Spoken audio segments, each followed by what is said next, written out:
Hey guys, it's been a little while since I made a video.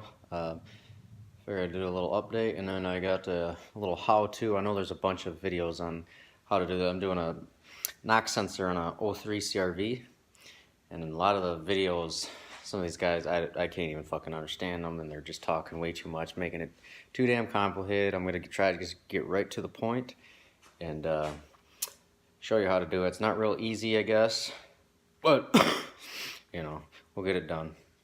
First, here's a little update on the hatch. I did get the doors and fenders and bumper sprayed. Turned out pretty damn good. A little light wet sanding and buffing I got to do. As you can see, it's dusty as shit. So I finished this like a month ago. So yeah, it's ready to go on that part. I started the rear bumper. Right now, I'm kind of just having it together because actually having another kid here tomorrow. Today's May 20th, so May 21st I should have my third baby. So I don't know how many times I'll get up to the track this year, so I figured I'd throw it back together and at least get it down once, sometime hopefully in the next few weeks. And so that's kind of it on that. Other than that, everything's the same. Alright, so here's the tools you're most likely going to need. Went to Harbor Freight. You need an 1/16" wrench.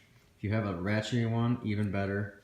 I didn't want to spend 65 bucks or how much, whatever they are, on a regular wrench, on a ratcheting wrench that I'll never use, maybe once a year.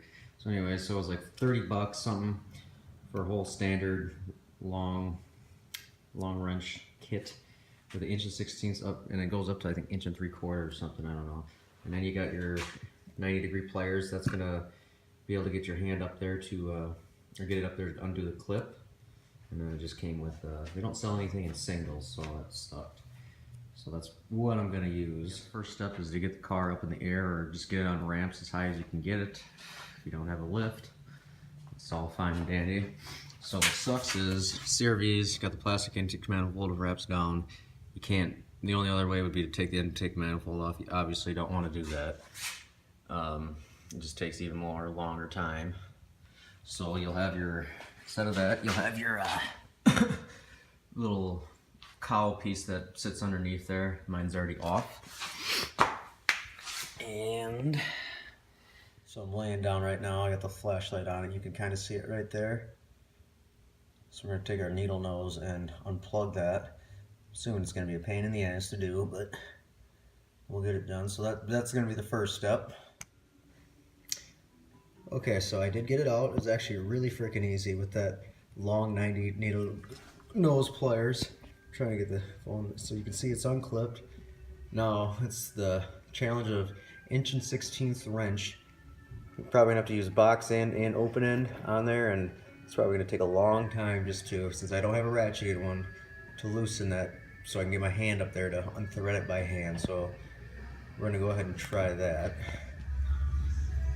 Okay, just for reference, I do have an extra K24 sitting on my engine stand right now too, but this is what your knock sensor is right there. So as you can see, I don't have the starter or nothing on it, or intake manifold. You got your thermostat housing, and your starter is going to sit right there. So you get a lot of room to work with. So I'm probably just going to either use this one, or I do have another used one I can throw on there. But that's just a quick reference of where it actually is and what's all going to be in the way. Okay, you could kind of see that get the light in there. Kind of see I got it. I'm using the box end part, or the open end I should say, open end part. You actually cannot get the closed end on there, but I did get it loose. So now it's probably just flip-flop inside of the angle of the wrench to get it down. So I'm going to go ahead and finish that. Okay, so we got the old one out, and you see it's got rust on it, whatever. Obviously there's nothing different special about it, just has some rust on it. Then the other one I'm going to use, this one's a known good one that I've had laying around too. I like to hoard sensors just because of this. And so now I'm going to throw this back in. As you can see, I got tiny hands, so it was a little bit easier. It worked best for me to, once I got it loose enough, I could unthread it with my hands. You might have to get a little bit creative with a pair of needle nose or longer pliers to you know, if you can't get your hands all the way in there. So yeah, I'm gonna throw this one back in. Okay, new one's in. Damn, this is hard with two flashlight. New one's in. That's thread in like fucking butter. And now it's just getting I tightened it with the wrench. Now it's just getting the clip back on harness. And then we'll do the next step of clearing the code.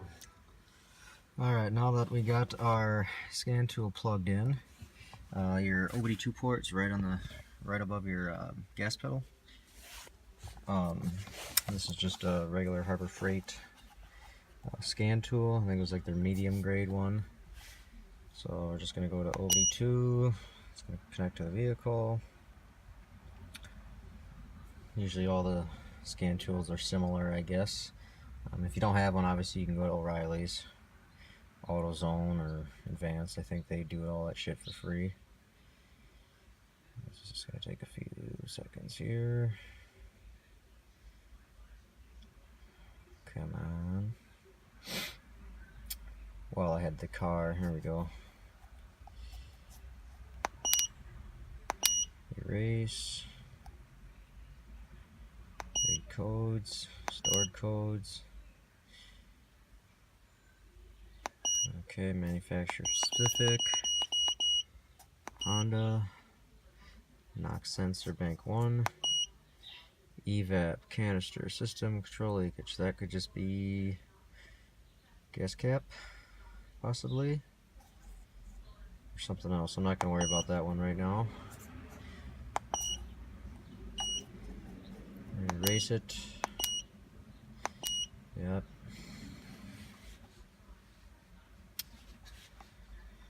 Okay. Dash is on. We're going to turn the car on.